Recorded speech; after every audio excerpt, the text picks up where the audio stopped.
कण धीमे हो गए हैं और प्रोटॉन की ओर आकर्षित होने लगे हैं।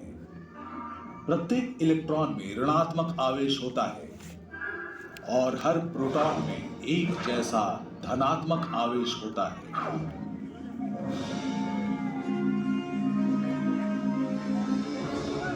उनके विपरीत आवेश एक दूसरे को अच्छे से संतुलित करते हैं और वे ब्रह्मांड के इतिहास की सबसे महत्वपूर्ण जोड़ी बन जाते हैं। पहला परमाणु हाइड्रोजन।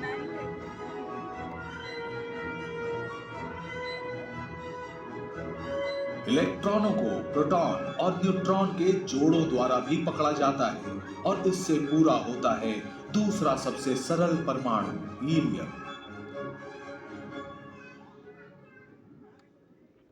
ब्रह्मांड अब 50 करोड़ साल पुराना है और गर्म ऊर्जा का समूह शांत होकर ठंडे काले बादल में बदल गया है। ब्रह्मांड में परमाणुओं, ज्यादातर हाइड्रोजन की एक धुंध भर गई है। कोई आकाशगंगा नहीं, कोई तारा नहीं, ग्रह नहीं, कुछ है तो बस अंतरिक्ष में तैरते परमाणु। और गुरुत्वाकर्षण के अदृश्य अपरिहार्य प्रभावों के कारण हमारी कहानी यहीं समाप्त हो जाएगी। गुरुत्वाकर्षण क्या है? गुरुत्वाकर्षण एक अदृश्य शक्ति है जो द्रव्यमान वाली किसी भी वस्तु को हर दिशा में खींचती है। परमाणु वास्तव में बहुत छोटे होते हैं, लेकिन प्रत्येक का द्रव्यमान बहुत कम होता है। इसलिए प्रत्येक परमाणु का गुरुत्वाकर्षण धीरे धीरे बिना दिखे ब्रह्मांड में दूसरे परमाणु को खींच रहा है। धीरे धीरे लेकिन पक्के तौर पर यह गुरुत्वाकर्षण पूरे ब्रह्मांड में हाइड्रोजन के बादलों को आकार देता है।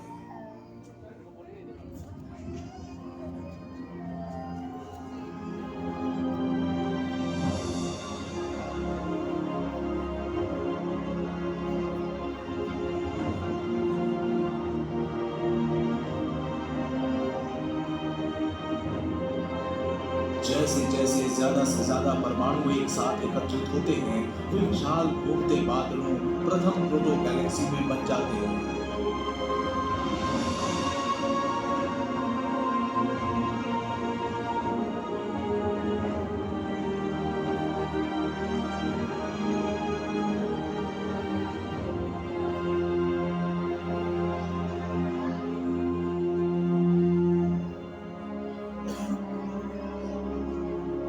जैसे जैसे आकाश गंगाएं आकार लेती हैं, अंदर गहरे चमकीले धब्बे दिखाई देने लगते हैं। ये नई रोशनी अति विशाल शुरुआती सितारों के जन्म का संकेत है। प्रत्येक तारा अपनी जिंदगी ठंडी घूमती हाइड्रोजन की एक विशाल गेंद के रूप में शुरू करता है।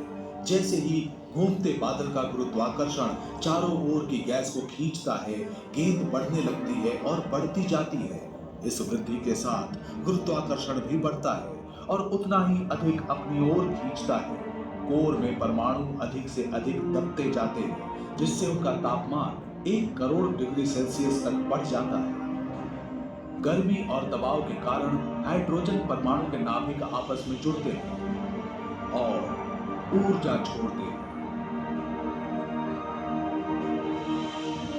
जैसे ही ऊर्जा इसकी सतह से बाहर निकलती है, तारा चमकने लगता है।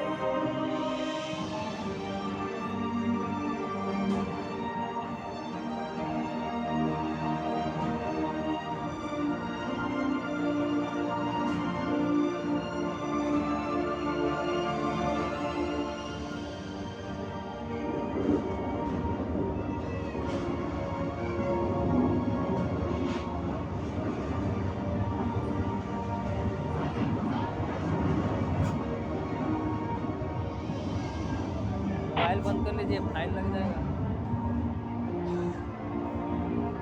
प्रारंभिक तारे विशाल थे, सूर्य जैसे आधुनिक तारों से कहीं अधिक विशाल। ये इतना विशाल है कि हमारे पूरे सौर मंडल को निगल सकता है। अगर तारे को आधा काटा जाए तो आप चमकते कोर के चारों ओर गर्म हाइड्रोजन प्लाज्मा की बाहरी परतों को घूमते हुए देखेंगे।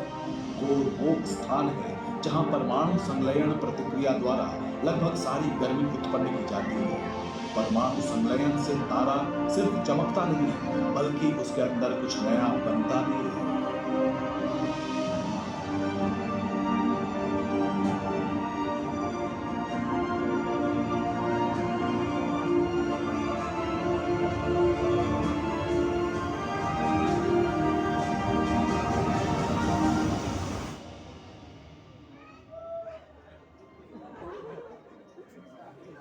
प्रियो और सज्जनों, आपके मनोरंजन के लिए क्या मैं परमाणु संलयन के चमत्कारों और रहस्यों को दिखाने वाला एक अजीब और गरीब नजारा प्रस्तुत कर सकता हूं। कल्पना कीजिए हम तारों के बीच में हैं। ये गेंदें हाइड्रोजन नाभिक से अलग हुए प्रोटॉन हैं और अब देखिए कि कैसे वे एक साथ मिलकर हीलियम नामक एक नया तत्व बनाते हैं। ये प्रक्रिया प्रोटॉन से शुरू होती है। वे सभी एक दूसरे से दूर जाने की कोशिश कर रहे हैं क्योंकि उनका धनात्मक आवेश उन्हें अलग कर देता है। हालांकि कभी-कभी प्रोटॉन अपना आवेश खो देगा और न्यूट्रॉन में बदल जाएगा। न्यूट्रॉन के पास कोई आवेश नहीं होता है, इसलिए गर्मी और दबाव उन्हें निकटतम प्रोटॉन से जुड़ने के लिए मजबूर करता है। वे मिलकर एक नया न्यूक्लियाई बनाते हैं जिसे ड्यूटेरॉन कहा जाता है। ड्यूटेरॉन कोर के चारों ओर घूमता है, लेकिन जल्द ही वो किसी मुक्त प्रोटॉन से टकरा जाता है। फिर न्यूक्लियस में वृद्धि होती है। तब न्यूक्लियस कोर में इधर-उधर घूमता रहता है जब तक कि वो दूसरे नाभिक से मिल नहीं जाता और दोनों आपस में पिस नहीं जाते। दो प्रोटॉन उड़कर वापस कोर में चले जाते हैं, लेकिन जो नाभिक अब बचा है उसमें 2 प्रोटॉन और 2 न्यूट्रॉन हैं। इस तत्व यानी एलिमेंट का नाम हीलियम है। हाइड्रोजन प्रोटॉन के संलयन की यह प्रक्रिया प्रत्येक सेकंड अरबों खरबों बार हो रही है।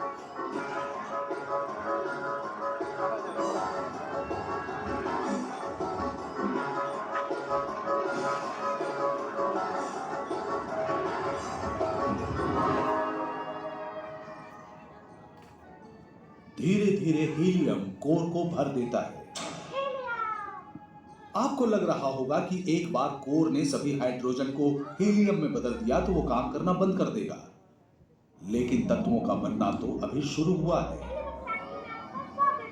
हाइड्रोजन के उपयोग के साथ साथ कोर सघन और गर्म होता जाता है और हीलियम नाभिक का दूसरे भारी तत्वों में संलयन हो पाता है और बेरिलियम बनता है।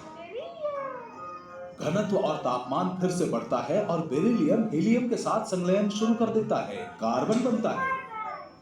कार्बन के संलयन से कोर का तापमान पुनः बढ़ता है। इस दबाव में नए तत्व एक दूसरे के साथ और हाइड्रोजन के साथ संलयन करना शुरू कर देते हैं। आज हम जिन तत्वों को जानते हैं उनमें से कई तत्व तारे के मूल में बनते हैं।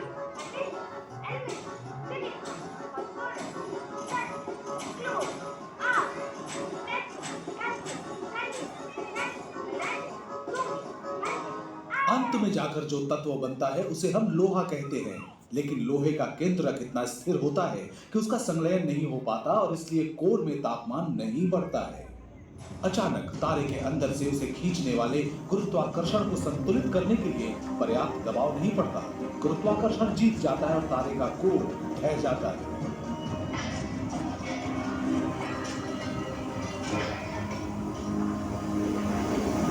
शक्तिशाली गुरुत्वाकर्षण हर परमाणु को इतनी ताकत से पटकता है कि तारा खुद ही बिखरकर एक सुपरनोवा बन जाता है।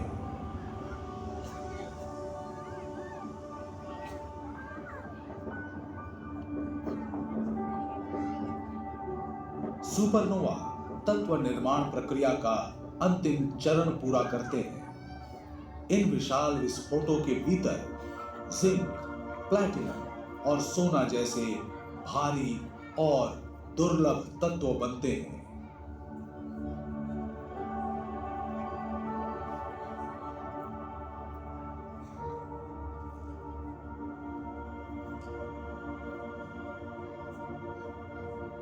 अरबों वर्षों में विस्फोटित तारों का मलबा धीरे धीरे विशाल बादलों में एकत्रित हो जाता है। अभी भी ज्यादातर हाइड्रोजन है, लेकिन अब भारी परमाणु